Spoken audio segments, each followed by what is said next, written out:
Assalamualaikum warahmatullahi wabarakatuh. Kali ini kita akan belajar bab 9 kimia industri. Jadi yang pertama sekali kita akan tengok pada subtopik 9.1 itu alloy. Jadi yang pertama, apakah alloy? Di penerangan dia yang pertama, alloy ialah campuran yang mempunyai sekurang-kurangnya dua jenis unsur logam atau sekurang-kurangnya satu jenis unsur logam dan satu jenis unsur bukan logam. Jadi contoh alloy, yang pertama kita ada keluli nirkarat, itu alloy yang terdiri daripada campuran besi, kromium dan juga nikel. Yang kedua kita ada keluli, alloy yang terdiri daripada campuran besi dan juga karbon. Yang kedua, ciri-ciri asal sesuatu logam tulen akan berubah apabila logam lain atau bahan bukan logam dicampurkan ke dalamnya melalui proses dinamakan sebagai pengaloyan. Okey, ini contoh diberikan pada kamu darjah 9.1 ini. Ini menunjukkan kita ada badan kapal terbang, duit shilling dan juga alat muzik yang diperbuat daripada alloy. Okey, yang ketiga darjah 9.2 kita akan tengok nanti, menunjukkan perbezaan susunan zarah-zarah dalam logam tulen dan juga alloy bagi menerangkan ciri kemuluran logam tulen dan juga alloy. Jadi untuk darjah ni cikgu kecilkan sikit supaya nampak dengan lebih penuh. Okey, jadi kita sebelah kiri kita ada logam tulen. Dari mana tadi ditunjukkan di sini bagaimana zarah-zarah logam tulen tersusun. Ianya rapat-rapat di antara satu sama lain dan ianya terdiri daripada satu jenis unsur sahaja. Contohnya ini kalau besi, dia hanya terdiri daripada zarah-zarah besi sahaja. Kalau kuprum terdiri daripada zarah-zarah kuprum sahaja. Sebab itu di sini untuk diagram ini saiz dan juga warna setiap zarah ini adalah sama. Jadi untuk logam tulen adalah lembut dan mulur kerana lapisan atom dalam logam tulen mudah menggelongsor apabila daya dikenakan. Kemuluran maksudnya kita boleh tarik logam ini, dia akan jadi panjang.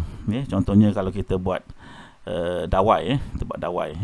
Di dawai ini kita boleh tarik dan dia akan jadi panjang lah tanpa terputus, disebabkan oleh zarah-zarah atom yang ada pada logam tulen ini, dia boleh menggelongsor di antara satu sama lain.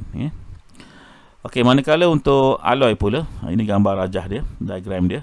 Kamu akan dapati di sini ada dua jenis bulatan, ada sfera mewakili dua jenis zarah. Kita ada dua unsur di sini. Ini satu unsur yang kecil berwarna gelap. Maksudnya kita ada satu lagi unsur yang lebih besar ini dan berwarna kekuningan ini. Jadi ini mewakili alloy. Kita ada dua unsur digabungkan. Jadi alloy lebih keras dan tidak mulur kerana atom asing dalam alloy akan mencegah atom-atom tulen daripada menggelongsor apabila daya dikenakan. Di sinilah. Jadi bulatan yang besar ini mewakili zarah asing ini, dia akan mengelakkan berlakunya penggelongsoran di antara zarah-zarah yang tulen. Ini juga di sinilah. Bila kita tarik, kita kenakan daya, zarah-zarah asing ini akan menjadi penahan bagi daripada berlakunya penggelongsoran di antara zarah-zarah logam tulen tadi. Okey, yang keempat kita tengok pada jadual 9.1. Kita besarkan sikit mengenai contoh alloy dan susunan dan komposisi unsur dalam alloy tersebut. Jadi ini sebaik-baiknya kamu kena hafal lah. Yang pertama kita ada keluli, terdiri daripada 99% besi dan 1% karbon. Yang kedua kita ada keluli nil karat, 74% besi, 18% kromium dan 8% nikel. Sebenarnya kita ada gangsa, alloy gangsa, terdiri daripada 88% kuprum dan 12% timah ataupun stannum. Kemudian kita ada alloy loyang, terdiri daripada 75% kuprum dan 25% zinc. Sebenarnya kita ada duralumin, terdiri daripada 90% aluminium, 3% kuprum, 1% magnesium dan 1% mangan. Okey, sebenarnya kita ada magnesium, terdiri daripada 70% aluminium, 30% magnesium. Pewter terdiri daripada gabungan 96% timah, 3% kuprum dan 1% antimoni. Dan yang terakhir kita ada pateri, terdiri daripada 50% timah dan 50% plumbum. Jadi ini antara alloy yang ada di muka bumi ini, dan sebenarnya campuran ini dihasilkan oleh manusia lah untuk tujuan tertentu.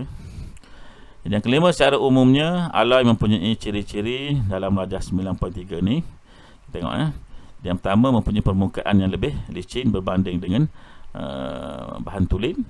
Kemudian lebih tahan kakisan berbanding dengan logam tulen.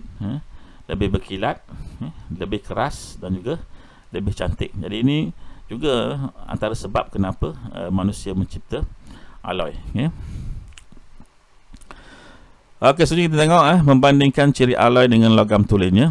Atom asing yang berlainan saiz digabungkan bersama atom logam tulen untuk mengganggu susunan asal logam tulen yang teratur dan sekata. Jadi hal ini dapat mengelakkan atom daripada menggelongsor dengan mudah. Ini merujuk pada atom logam tulen. Kemudian pada rajah 9.4 ditunjukkan tujuan pengaloyan. Yang pertama adalah untuk menambahkan kekerasan logam. Yang kedua, mencegah kakisan ataupun pengaratan. Dan yang ketiga, memperbaiki rupa dan juga bentuk logam tersebut. Jadi itu antara 3 tujuan kenapa manusia melakukan pengaloyan. Okey, pada eksperimen 91 kita tengok sini, membandingkan ciri kekerasan dan ketahanan bagi alloy dan logam tulennya. Jadi yang pertama, A, ciri kekerasan bagi alloy dan logam tulennya. Tujuan, membandingkan ciri kekerasan alloy dengan logam tulennya. Penyataan masalah, adakah alloy lebih keras daripada logam tulennya? Hipotesis, gangsa lebih keras daripada kuprum. Jadi gangsa merupakan alloy, manakala kuprum merupakan logam tulen. Okey, pemboleh ubah yang terlibat, pemboleh ubah dimanipulasikan adalah jenis bongkah, sama ada kuprum ataupun gangsa. Bergerak balas, diameter lekuk yang terhasil. Dimalarkan, kita ada diameter bola keluli, ketinggian pemberat dan juga jisim pemberat. Okey, selanjutnya definisi secara operasi bagi kekerasan bahan. Semakin kecil diameter lekuk yang terbentuk, semakin keras bahan itu. Jadi itu konsep yang kita peganglah. Kalau pembentukan lekuk yang adalah kecil, maka menunjukkan bahan itu lebih keras berbanding dengan bahan yang lain.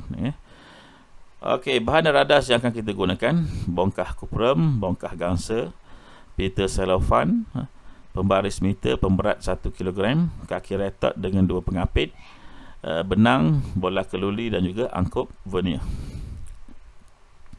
Okay, jadi ini susunan radas dia. Yang ni bola keluli kita pegang dengan selotip supaya tak bergerak dari pemberat dia, dan kita akan tentukanlah jarak di antara permukaan bola keluli ini dengan permukaan pemberat ini supaya jarak ini mesti sama.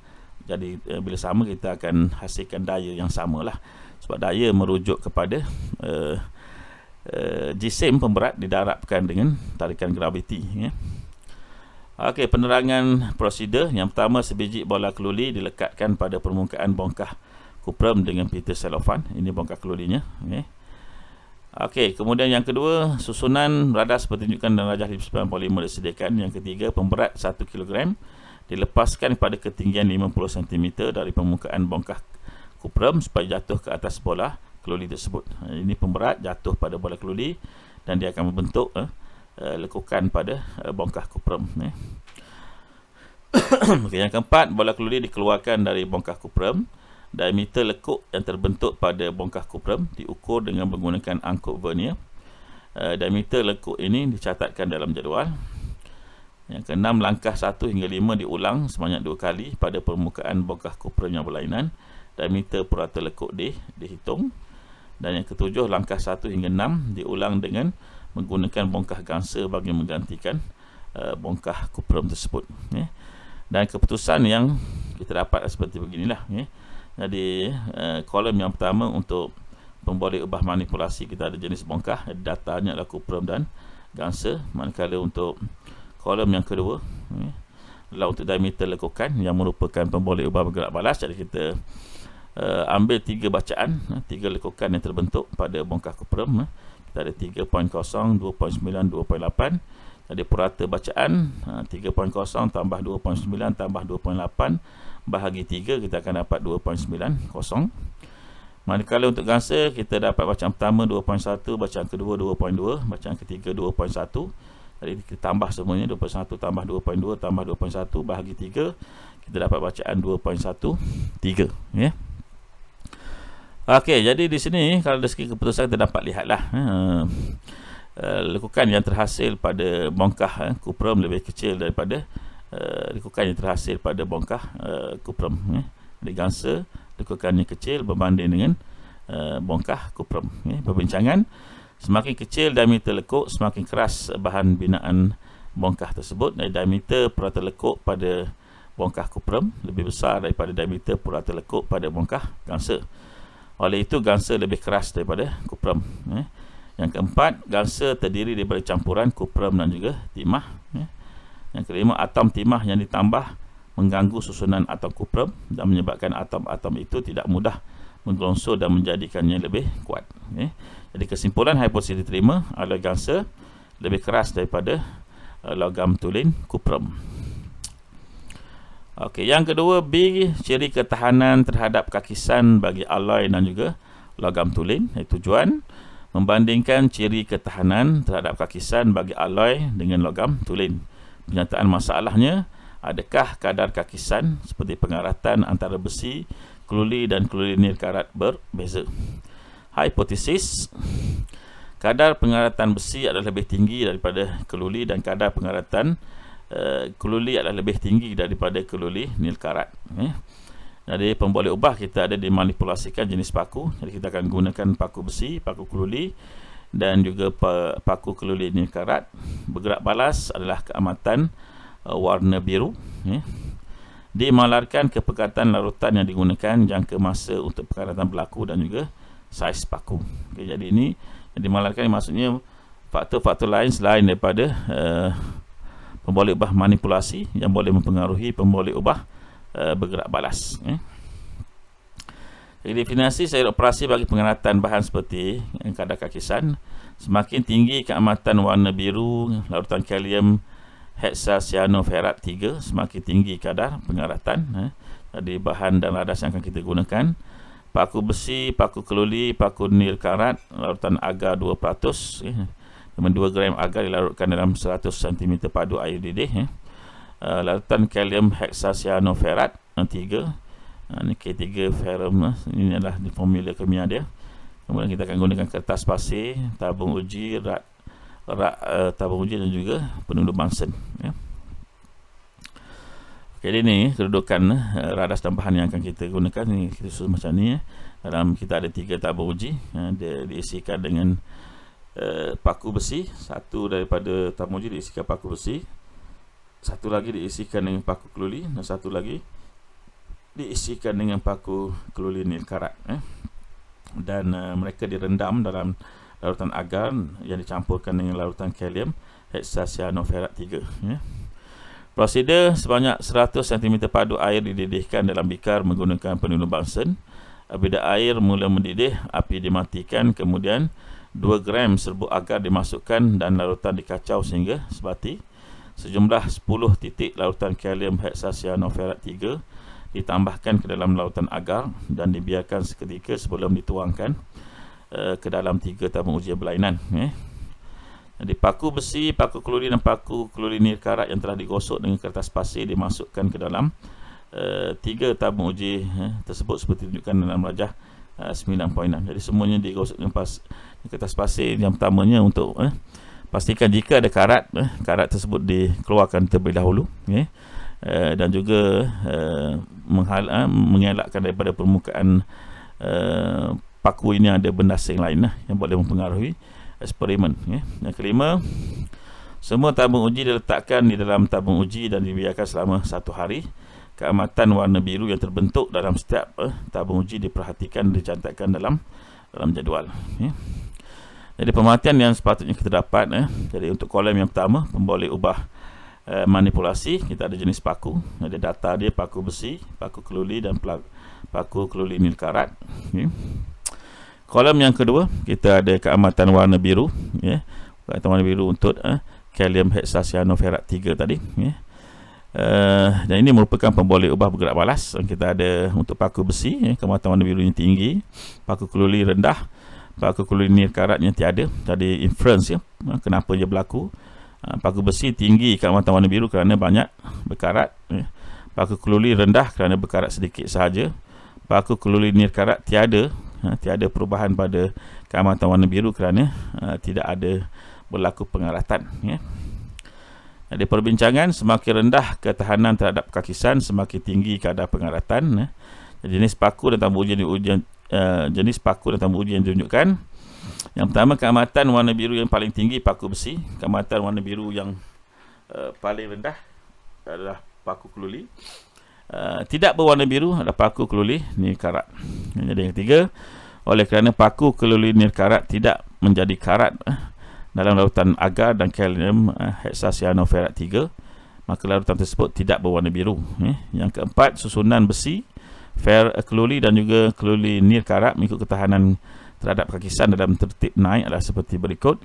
Besi, keluli dan keluli nir karat. Yang paling berkarat besi, sederhana atau sedikit karat keluli. Yang tidak berkarat adalah keluli nir karat. Jadi kesimpulan, hipotesis diterima kadar pengaratan besi adalah lebih tinggi daripada keluli, dan kadar pengaratan keluli adalah lebih tinggi daripada keluli nir karat. Okey, jadi kita berhenti dulu di sini. Kita akan sambung ke bahagian 2. Assalamualaikum warahmatullahi wabarakatuh.